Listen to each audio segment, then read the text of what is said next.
नमस्कार दोस्तों, मैं रीना स्वागत करती हूँ आपका आपके चैनल ज्ञान का अड्डा में। आज का हमारा टॉपिक है हिंदी भाषा सामान्य परिचय।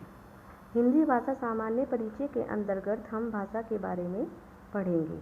तो आइए शुरुआत करते हैं। सबसे पहले प्रश्न आता है, भाषा क्या है? क्या है भाषा? भाषा भाष धातु से बना है, जिसका शाब्दिक अर्थ है विचार प्रकट करना। मनुष्य सामाजिक प्राणी है। उसे अपने विचारों को दूसरों तक पहुंचाने के लिए माध्यम की आवश्यकता होती है। अपनी इसी आवश्यकता की पूर्ति के लिए मनुष्य ने भाषा का विकास किया है ना। कहा भी गया है, भाष्यते इति भाषा, अर्थात भाव यह है कि भाषा व्यक्त वाणी को कहते हैं। बिना समाज के भाषा की रचना और बिना भाषा के समाज की कल्पना बेकार है। हर समाज की अपनी अलग अलग भाषा होती है। बात भी सत्य है कि यदि किसी समाज की कोई भाषा ही नहीं होगी तो उस समाज में रहने वाला व्यक्ति क्या तो अपनी बात दूसरों को समझाएगा और क्या दूसरों की बात उसको समझ में आएगी। तो बिना समाज के भाषा की रचना और बिना भाषा के समाज की कल्पना बेकार है।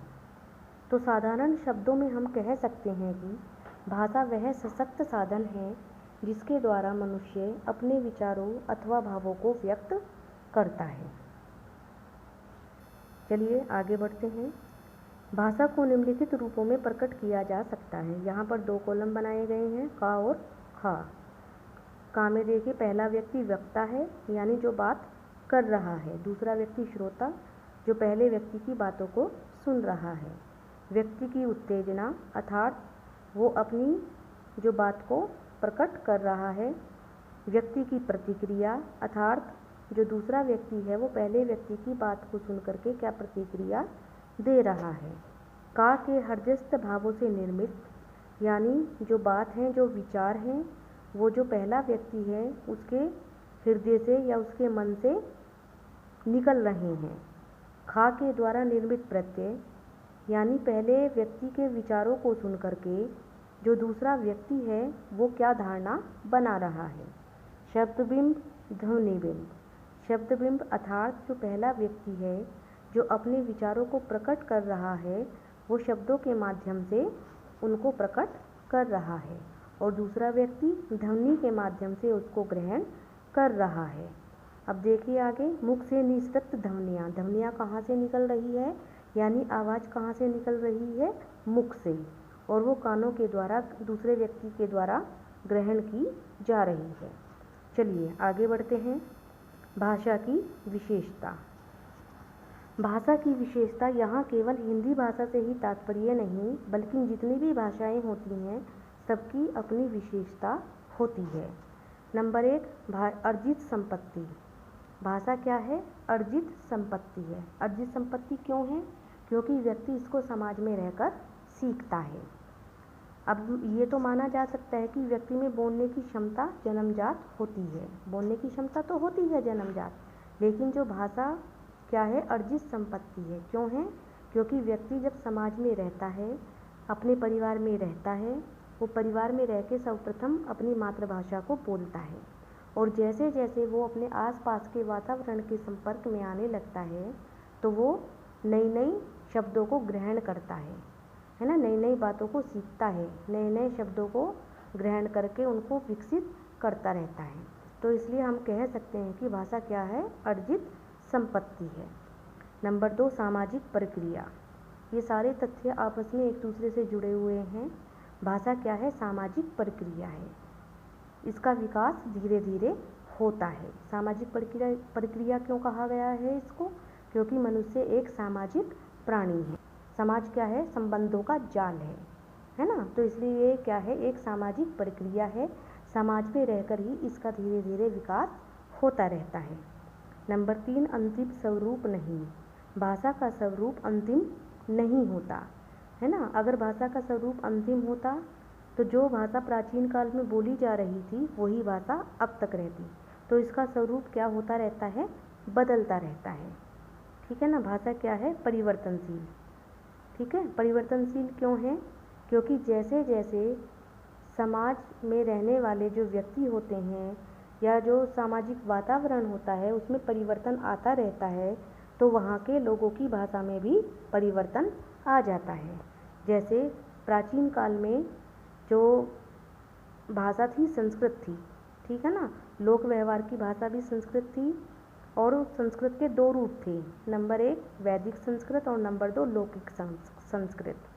तो उसमें क्या होता था, जो वैदिक संस्कृत थी उसमें उपनिषद और वेद आदि आते थे, और लौकिक संस्कृत में जो लोग थे वो सामान्य लोकाचार की भाषा का प्रयोग करते थे। जो सामान्य लोग थे, आम जन थे, वो उस साधारण भाषा का प्रयोग करते थे।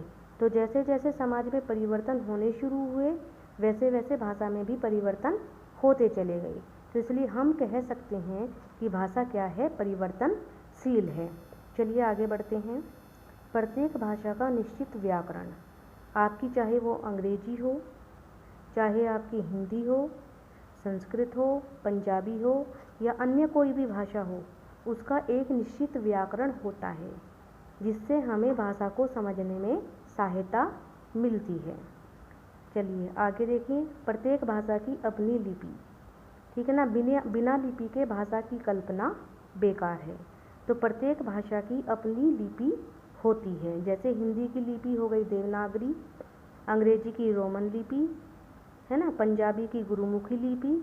तो प्रत्येक भाषा की अपनी लिपि होती है।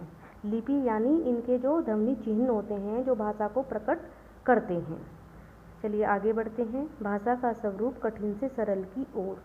यहाँ पर ये क्यों कहा गया है कि भाषा का जो स्वरूप होता है वो कठिन से सरल की ओर होता है, क्योंकि मान लीजिए मुझे हिंदी आती है ना, और मैं उर्दू सीखना चाहती हूँ, मुझे उर्दू के बारे में कुछ भी ज्ञान नहीं है, तो मुझे उसका स्वरूप कैसा लगेगा, कठिन, क्योंकि मुझे वो भाषा नहीं आती है। तो जब मैं उस उर्दू भाषा को सीखना शुरू करूँगी, उसको लिखना शुरू करूँगी और उसके बाद उसको व्यवहार में लेके आऊँगी, तो वो मुझे क्या लगने लगेगी, सरल लगने लगेगी। मान लीजिए कुछ लोगों को हिंदी नहीं आती है, उनको हिंदी ना पढ़ना आता है ना लिखना आता है, तो वो हिंदी को अगर पढ़ने की कोशिश करें तो उनको कैसी लगेगी, वो भाषा कठिन लगेगी। तो जैसे जैसे वो उसको व्यवहार में लाने लगते हैं तो वो उनको कठिन से सरल लगने लगती है, क्योंकि उनको वो भाषा आ जाती है। तो इसलिए कहा गया है कि जो भाषा का स्वरूप होता है वो पहले कठिन होता है और उसके बाद सरल होता है। चलिए आगे देखते हैं। भाषा सीखने के मनोवैज्ञानिक दृष्टिकोण, ठीक है ना। भाषा सीखने के मनोवैज्ञानिक दृष्टिकोण देखिए कौन कौन से होते हैं, ये 3 होते हैं। नंबर 1 जिज्ञासा, नंबर 2 अनुकरण, नंबर 3 अभ्यास, ठीक है ना। जिज्ञासा, मान लीजिए हमें अपनी मातृभाषा आती है और हम दूसरी भाषा को सीखना चाहते हैं, तो सर्वप्रथम हम में जिज्ञासा का भाव होना चाहिए। ये केवल भाषा के संदर्भ में ही नहीं, जब व्यक्ति को किसी भी नई चीज़ को सीखता है तो सबसे पहले उसमें जिज्ञासा का होना आवश्यक है। अगर उसमें किसी चीज़ को सीखने की लगन ही नहीं होगी, जिज्ञासा ही नहीं होगी, तो वो उसको अच्छे से नहीं सीख पाएगा। तो दूसरी भाषा को सीखने के लिए, दूसरी भाषा से तात्पर्य मेरा यानी पहली मातृभाषा तो व्यक्ति को आती है, दूसरी भाषा जो व्यक्ति सीख रहा है उसमें सर्वप्रथम उसमें जिज्ञासा होनी चाहिए। दूसरे नंबर पर आता है अनुकरण, यानी उस भाषा को सीखने के साथ साथ उसे उसका अनुकरण भी करना चाहिए, ठीक है ना। उसको लिखने का अभ्यास करना चाहिए, पढ़ने का अभ्यास करना चाहिए और अपने व्यवहार में लाना चाहिए। अगला आता है अभ्यास। जब तक व्यक्ति उस भाषा को सीखने के लिए बार बार अभ्यास नहीं करेगा, है ना, उसमें अपने विचारों को प्रकट नहीं करेगा, उसमें दैनिक बोलचाल में उसको नहीं शामिल करेगा, तो वो उसको अच्छे से नहीं सीख पाएगा। ये ऐसा होता है ना कि मान लीजिए हम कभी किसी कार्य को करना चाहते हैं और करते करते हमें वो कार्य बाद में सरल लगने लगता है ना। पहले वो स्टार्टिंग में कैसा लगता है, शुरू में कठिन लगता है और बाद में अभ्यास करते करते वो सरल लगने लगता है। तो यहाँ पर क्या है कि भाषा को सीखने के लिए अभ्यास का होना भी आवश्यक है, अभ्यास को करना चाहिए। चलिए आगे बढ़ते हैं। भाषा का विकास कर्म, है ना। भाषा का विकास कर्म ये 4 होते हैं। नंबर 1 सुनना, बोलना, पढ़ना और लिखना। विकास कर्म में क्या आता है, सबसे पहले सुनना। तो भाषा के विकास कर्म में सबसे पहले आता है सुनना, कि हम किसी अगर अन्य भाषा को सीख रहे हैं, सबसे पहले हम उसे सुने, उसके बाद आता है बोलना, अर्थात उसको बोल करके उसे सीखने का अभ्यास करें, है ना। उसको बोलना सीखना हमें आना चाहिए कि उसके जो ध्वनि चिन्ह हैं वो कैसे बोले जाते हैं। अगला आता है पढ़ना, ठीक है ना। सुनने के बाद भाषा को बोलना आना चाहिए, फिर उसको हम जो लिखी होती है भाषा लिखित में उसको पढ़ना आना चाहिए। सुनना, बोलना और पढ़ने के बाद में सबसे अंत में आता है लिखना, यानी जब हम भाषा को सुन लेते हैं, उसको बोलना सीख जाते हैं, उसको पढ़ना सीख जाते हैं और उसके बाद अपने विचारों को लिखकर प्रकट करना उसमें सीख जाते हैं। तो ये तो क्या थे, भाषा के विकास कर्म थे। समाज में भाषा के 2 रूप प्रचलित हैं। नंबर 1 मौखिक भाषा, नंबर 2 लिखित भाषा। लेकिन भाषा का एक रूप और भी है जिसे हम सांकेतिक भाषा कहते हैं, ठीक है ना। भाषा का एक रूप क्या है, सांकेतिक भाषा, ये इशारों की भाषा भी कहा जाता है। मौखिक भाषा, जैसा कि नाम से ही स्पष्ट है कि भाषा का वह रूप जिसमें भावों और विचारों का आदान प्रदान केवल बोलकर किया जाता है ना, वो क्या कहलाता है, मौखिक भाषा कहलाता है। इसमें क्या होता है कि प्रत्यक्ष रूप से 2 व्यक्ति आपस में बातचीत करते हैं। तो यह भाषा का रूप कैसा है, प्राचीनतम रूप है। तो इस भाषा का जो प्रयोग है, जो अनपढ़ व्यक्ति भी होता है वो भी भली भांति कर लेता है ना। तो हम कह सकते हैं कि जब व्यक्ति बोलकर अपने विचारों के माध्यम से अपनी बात दूसरों तक पहुंचाए तो उसे मौखिक भाषा कहते हैं। अगला आता है हमारा लिखित भाषा, है ना। लिखित भाषा यानी भाषा का वह रूप जिसमें भावों और विचारों का आदान प्रदान लिखकर किया जाता है, उसे लिखित भाषा कहते हैं। इस भाषा का प्रयोग केवल पढ़े लिखे लोग ही करते हैं, है ना। इसके द्वारा वो क्या करते हैं, ज्ञान का संचय करते हैं, जिसे हम साहित्य कहते हैं। ज्ञान के संचय को क्या कहते हैं, साहित्य कहते हैं, है ना। भाषा के इस रूप से हम क्या करते हैं, जो हम संचित ज्ञान होता है उसे आने वाली पीढ़ियों के लिए सुरक्षित रखते हैं, है ना। तो इस भाषा के माध्यम से हम क्या करते हैं, अपने इतिहास को जानने में सक्षम होते हैं। तो हम कह सकते हैं कि जब व्यक्ति लिखकर अपने विचारों को दूसरों तक पहुंचाता है तो उसे क्या कहते हैं, लिखित भाषा कहते हैं। इसका उदाहरण कौन कौन से हैं, पत्र हो गए, समाचार पत्र हो गए, पाठ्य पुस्तक हो गई, पत्र पत्रिकाएं आती हैं इसके अंतर्गत। अब आती है सांकेतिक भाषा। सांकेतिक भाषा, जैसे कि मैंने आपको बताया है कि ये इशारों की भाषा होती है, यानी जब व्यक्ति ना तो बोले और ना ही लिखे, केवल इशारों के माध्यम से विचारों का आदान प्रदान करे, तो वहाँ कौन सी भाषा होती है, सांकेतिक भाषा होती है ना। अगर अब मैं आपसे प्रश्न पूछूं कि इनमें से सबसे कठिन भाषा कौन सी है, सबसे कठिन भाषा कौन सी होती है, सांकेतिक भाषा। सांकेतिक भाषा सबसे कठिन भाषा होती है, क्योंकि यह हर किसी को समझ में नहीं आती है, क्योंकि इसके जो संकेत होते हैं वो निश्चित नहीं होते हैं। इसलिए कठिन भाषा कौन सी है, सांकेतिक भाषा है। अब लिखित भाषा कैसी भाषा है कि ये सरल भाषा है कि कठिन भाषा है। तो जो लिखित भाषा है वो सरल और कठिन दोनों है। जैसे मेरे लिए लिखित भाषा सरल है क्योंकि मुझे पढ़ना व लिखना दोनों आता है।